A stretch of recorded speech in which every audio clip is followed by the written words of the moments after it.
Saudara, perang Iran-Israel belum menunjukkan tanda-tanda mereda. Kedua belah pihak saling melancarkan serangan. Presiden Amerika Serikat Donald Trump menyerukan agar Iran menyerah yang direspon penolakan dari pemimpin tertinggi Iran Ayatollah Khomeini. Kenapa harus? Perang Iran-Israel belum menunjukkan tanda-tanda mereda. Kedua belah pihak saling melancarkan serangan. Iran kembali meluncurkan serangan ke Israel dan menghancurkan sejumlah akses strategis hingga fasilitas penting Rabu waktu setempat. Korps Garda Revolusioner Iran baru-baru ini merilis gambar yang memperlihatkan peluncuran rudal ke wilayah Israel. Gambar ini dirilis sesaat setelah Teheran mengumumkan gelombang serangan ke-11 terhadap Israel. Untuk membalas serangan Israel, Iran telah meluncurkan serangkaian rudal ke beberapa lokasi. Lewat operasi True Promise 3, Iran menargetkan sejumlah lokasi strategis termasuk ke kota Tel Aviv. Sementara pasukan pertahanan Israel IDF menyalakan sirene di sejumlah wilayah pada Rabu pagi. Sirene dibunyikan setelah IDF mendeteksi rudal yang diluncurkan dari wilayah Iran. Sejumlah ledakan terdengar saat sistem pertahanan udara Israel mencegah rudal yang diluncurkan Iran ke udara. Israel juga menyatakan telah melancarkan serangkaian serangan ke ibu kota Iran, Teheran. Sistem pertahanan udara Iran juga merespon serangan dari pihak Israel Rabu pagi. Gambar yang dirilis kantor berita Mer memperlihatkan beberapa cahaya terang terlihat melintas di langit kota Teheran. Tak berapa lama kemudian, terjadi serangkaian ledakan di atas langit Teheran. Kepala Staf Angkatan Bersenjata Iran, Abdul Rahim Mousavi, mendesak penduduk di kota-kota besar Israel, Haifa dan Tel Aviv untuk mengungsi, yang memperingatkan akan adanya serangan yang lebih besar lagi. Mousavi bilang serangan yang sebelumnya diluncurkan Iran hanyalah serangan peringatan. Iran akan mengerahkan ratusan pesawat nirawak jarak jauh dengan kemampuan tepat sasaran dan daya rusak berat. اما عملیاتی که تاکنون اجرا شده صرفاً هشدار برای بازدارندگی بوده است و عملیات تنبیهی به زودی اجرا خواهد شد. لذا به جد به ساکنین سرزمین‌های اشغالی به ویژه تل‌آویو و حیفا هشدار داده می‌شود. Sebelumnya, Presiden Amerika Serikat Donald Trump menyampaikan dalam media sosialnya, ia mengetahui lokasi pemimpin tertinggi Iran. Donald Trump pun menyampaikan, kami tak mau misil mengenai warga sipil atau pasukan AS. Kesabaran kami semakin menipis. Trump juga menyerukan agar Iran menyerah. Merespon pernyataan Washington, pemimpin tertinggi Iran, Ayatollah Ali Khamenei, menolak peringatan untuk menyerah tanpa syarat dalam menghadapi serangan Israel. Khamenei menegaskan perdamaian atau perang tidak bisa dipaksakan kepada Iran. Khamenei bahkan memperingatkan keterlibatan Amerika dapat menyebabkan kerusakan yang lebih fatal dan merugikan Amerika Serikat sendiri. اینی که به ملت ایران بگم بیایید تسلیم بشید حرف عاقلانه‌ای نیست. افراد با خرد که میشناسن ایران رو، میشناسن ملت ایران رو، میشناسن تاریخ ایران رو، هرگز چنین حرفی رو بر زبان جاری نمیکنن. تسلیم چی بشن؟ ملت ایران تسلیم شدنی نیست.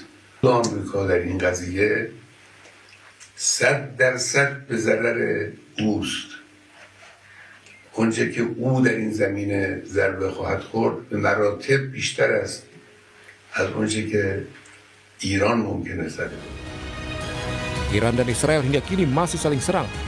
Rudal balasan Israel dan Iran menyebabkan kehancuran dan menelan ratusan korban jiwa. Perang antar dua negara menewaskan lebih dari 200 orang di Iran dan puluhan orang di Israel. Korban mayoritas adalah warga sipil. Perang Iran-Israel belum juga menunjukkan tanda-tanda akan berakhir. Bagaimana dampaknya pada Indonesia dan bagaimana Indonesia bisa berperan dalam meredakan konflik ini? Kita sudah bergabung lewat sambungan Zoom dengan pakar hubungan internasional Universitas Parahyangan, Kishino Bawono. Selamat siang, Mas Kishino. Mas, baru aja kira-kira 1 hari lalu Amerika dan juga negara-negara G7 mengatakan kami menegaskan bahwa Israel memiliki hak untuk membela diri dan ada dukungan terhadap keamanan Israel. Nah, kalau memang negara-negara G7 ini setuju untuk membantu serangan Israel, apa yang akan terjadi jika mereka semua terlibat? Oke, kalau dari seluruh G7 saya rasa kita permudah aja pembahasannya, kemungkinan yang paling signifikan keterlibatannya, paling besar kontribusinya adalah Amerika Serikat. Kebutuhan Israel dalam rangka menetralisir fasilitas nuklir dari Iran itu ada satu teknologi bom namanya bunker buster, itu sementara cuma dimiliki oleh Amerika Serikat. Sehingga dari sekian banyak negara G7, siapa yang paling diinginkan oleh Israel untuk masuk ke dalam perang ini? Amerika Serikat.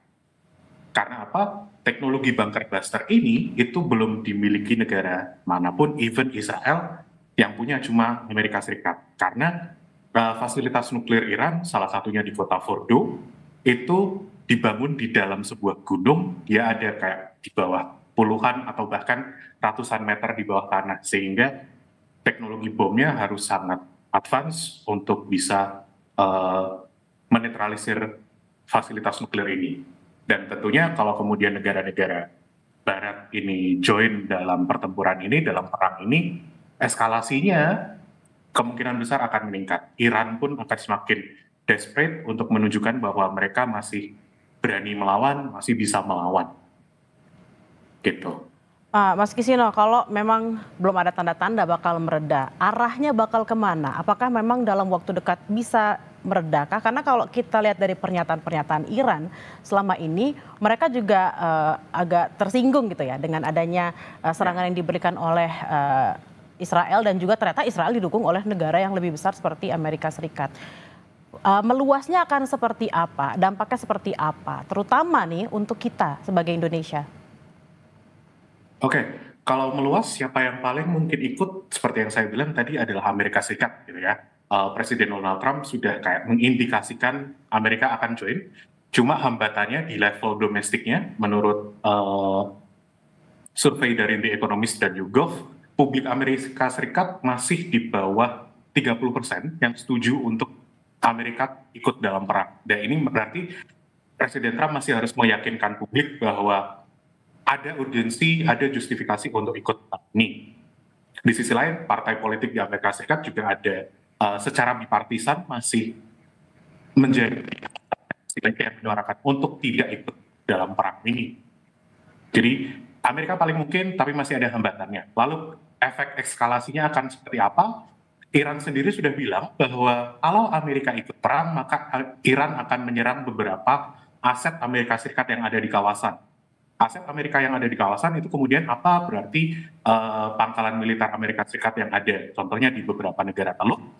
Lalu kemudian aset-aset ekonomi Amerika Serikat seperti perusahaan dan shipping yang ada di wilayah terutama Teluk Hormuz yang itu ada di selatan Iran, yang itu juga jalur perdagangan penting, di mana Teluk Hormuz ini menjadi paling tidak mendekati sepertiga dari minyak mentah dunia itu suplainya harus melewati Hormuz. Dan kalaupun ada eskalasi, Iran kemudian mereka membalas ke beberapa aset Amerika Serikat di kawasan, termasuk mungkin di Hormuz, ya akan ada gangguan suplai minyak.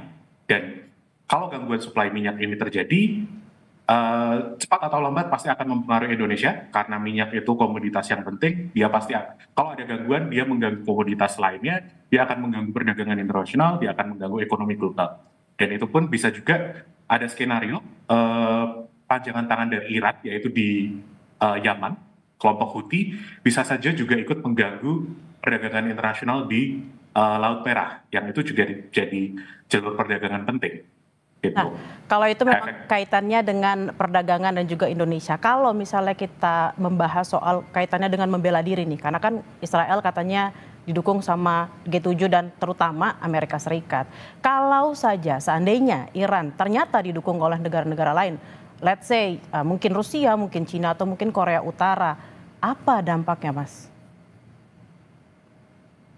Kalau melihat dari tiga negara tadi, misal Rusia, Cina, dan North Korea gitu ya, saya rasa mereka masih belum terlalu siap untuk join ke dalam pertempuran ini. Rusia masih sibuk dengan urusan mereka di Ukraina, mereka masih sibuk perang di Ukraina. Sekarang to an extent masih stalemate, belum ada hasil yang benar-benar decisive, apakah Rusia akan menang atau enggak dalam waktu dekat atau enggak. Itu kan sementara mereka masih sibuk di sana.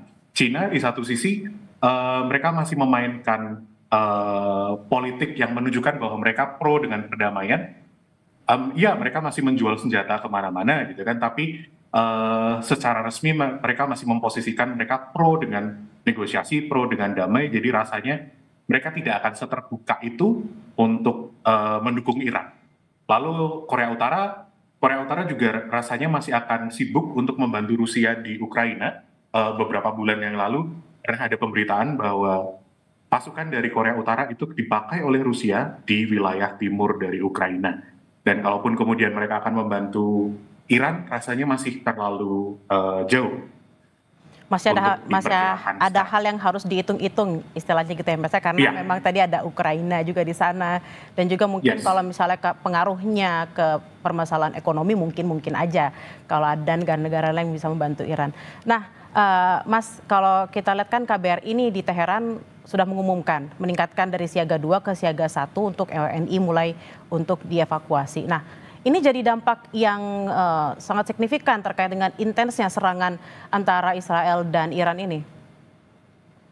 Ya, sepatutnya pemerintah Indonesia memikirkan keselamatan WNI, dan ini paling tidak salah satu bentuk apresiasi yang bisa kita berikan adalah paling tidak pemerintah memikirkan sekian WNI kita yang ada di sana dengan menyiapkan rencana evakuasi ini.